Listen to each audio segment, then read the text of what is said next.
Ito yung papunta sa bahay ko. Dito ka magdaan diyan sa mga maraming saging, may maraming mangga, tapos maraming niyog.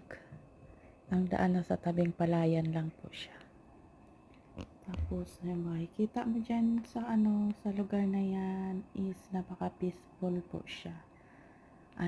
Yung pamumuhay namin dyan mag-asawa is dinadayo kami ng mga kaibigan para sa happy-happy kasi may sarili po dyan kantahan.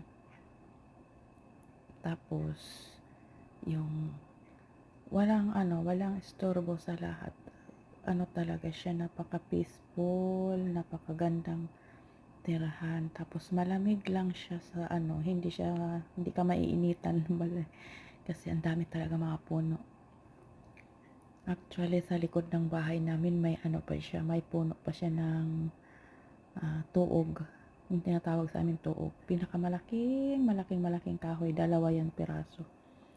Sa harap ng palayan at saka sa likod ng bahay namin.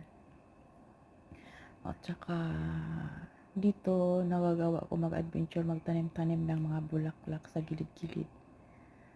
Makikita.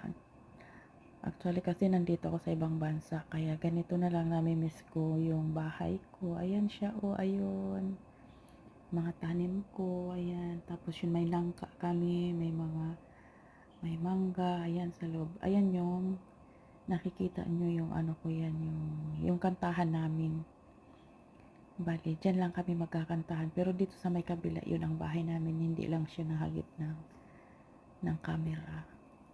Yung bahay namin. Yan, ito, kantahan lang to siya. Dyan namin dinadaos yung mga bisita.